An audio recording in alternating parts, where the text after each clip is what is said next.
शुभ सकाळ मंडळी. तर आपल्या दिवसाची सुरुवात अशी या सुंदर सुंदर फुलांनी झालेली आहे. तर पाऊस पडल्यामुळं बागेत खूपच सुंदर अशी फुलं उमललेली आहेत. तर सकाळी उठल्याबरोबर एकदम मन प्रसन्न होतं ही फुलं पाहून.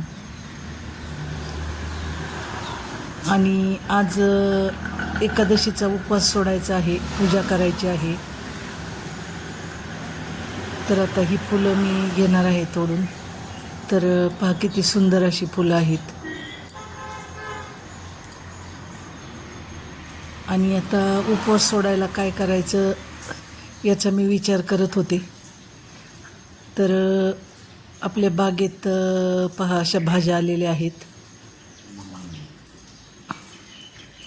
आता देवपूजा झाली माझी, फुलं वगैरे आणली सगळी छान आणि देवपूजा करून घेतलेली आहे. तर अशी मस्त फुलं असली की देव पण खुश होतात. खूप सुंदर वाटतं आपल्याला पाहायला देवघर.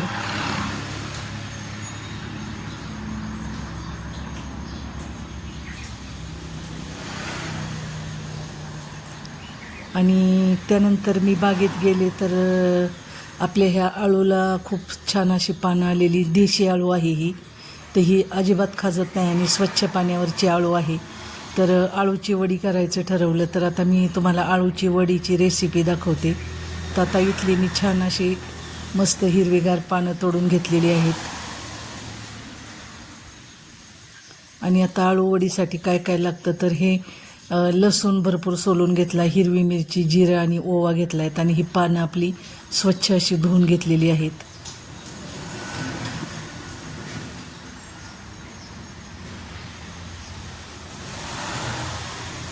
तर आता याचं आपल्याला वाटण तयार करायचं आहे.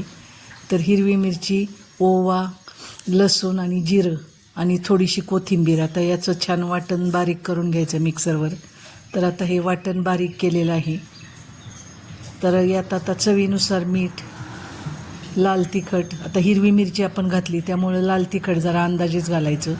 पांढरे तीळ, हळद हे घालून घ्यायचं आता.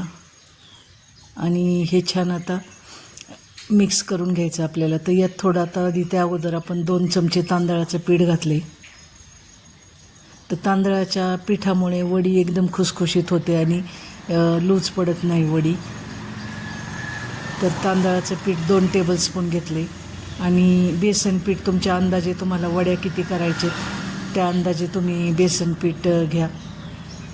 तर आता बेसन पीठ घालून घेते मी.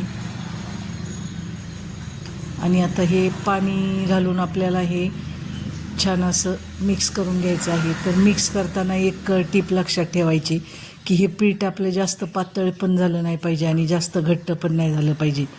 तर ह्याची मी कन्सिस्टन्सी दाखवते तुम्हाला. तर या पद्धतीने हे पीठ झालं पाहिजे. तर भज्याचं पीठ थोडंसं पातळ असतं, तर हे पीठ असं घट्ट करायचं जरा, म्हणजे जास्त पातळही नाहीत आणि जास्त घट्टही नाही. तर अशा कन्सिस्टन्सीचं की पीठ करायचं. आता हे पानांना मी चोळून घेते पीठ. तर अशा पद्धतीने जर तुम्ही वडी केली तर अजिबात वडी विस्कटणार नाही. वडी एकदम खुसखुशीत होईल आणि चवीला तर एकदमच छान लागेल ना.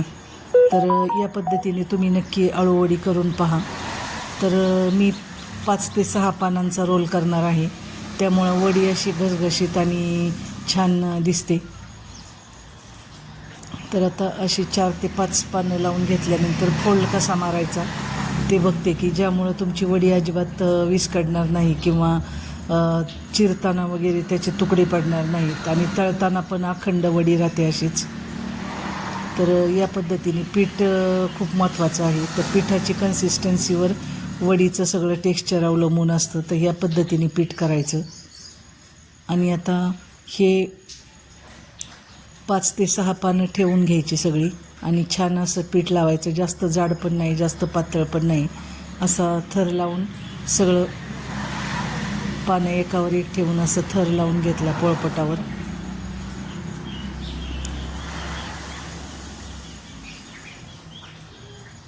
तर आता हे दोन्ही जे कोपरे आहेत साईडचे, तर त्याला असा फोल्ड मारायचा की ज्यामुळं तुमची वडी अजिबात विस्कटणार नाही. आणि एकसारख्या वड्या तयार होतील. तर आणि त्याला पण पीठ लावून घ्यायचं. दुसऱ्या बाजूला पण सेम असंच करायचं की फोल्ड मारायचं आणि वरून पीठ लावून घ्यायचं. आणि आता अलगद अगदी मस्त प्रेस करत याचा रोल करायचा. तर प्रेस करताना एक काळजी घ्यायची की अजिबात मध्ये हवा राहिली नाही पाहिजे. या पद्धतीने प्रेस करायचं म्हणजे वडी अजिबात तुटत नाही. तर या पद्धतीने असं प्रेस करून चांगला रोल, त्याचा घट्ट रोल बनवायचा. की रोल जर आतून पोकळ राहिला अळूवडीचा तर अळूवडी चिरताना किंवा तळताना त्याचे तुकडे होतात. तर या पद्धतीने जर तुम्ही रोल केला तर अजिबात तुमच्या वडीचे तुकडे होणार नाहीत. तर हे पहा असा रोल झालेला आहे. आणि हा रोल तयार झाल्यानंतर एकदा असं आपण फिरवायचा म्हणजे सगळं पीठ एकसारखं सगळीकडे पसरलं जातं आणि वडी पण छान होते. हे पहा कसा मस्त रोल झाला आहे. तर इकडे मी इंडक्शनवर एक पातेलं ठेवलं आहे. त्यात चाळणी ठेवून त्यावर पानं ठेवून आता ह्या वड्या छान वाफवून घेतलीत. साधारण 10 ते 15 मिनिट हे वाफवून घ्यायचं. वाफवून घेतल्यानंतर पूर्णपणे वडी थंड होऊ द्यायची आणि मगच आपण वडीचे तुकडे पाडायचे किंवा वडी कापायची. तर आता ह्या वड्या छान थंड झालेल्या आहेत. तर सुरीने त्याचे एकसारखे तुकडे करायचे. तर हे पहा अजिबात वडी विस्कळलेली नाही आहे, अजिबात त्याचे तुकडे पडलेले नाहीत, एकसारख्या अशा वड्या होत आहेत. तर ही पद्धत तुम्ही नक्की वापरून पहा. तर आता ह्या वड्या छान अशा मस्त कडकडीत तेलात तळून घ्यायच्या आणि तळताना त्यात थोडंसं आपण परत पांढरे तीळ घालायचे तेलात. त्यामुळं वड्या खूप छान दिसतात. तर आता तळताना मला व्हिडिओ नाही काढता आला कारण खूप घाई होती आज सकाळी सकाळी.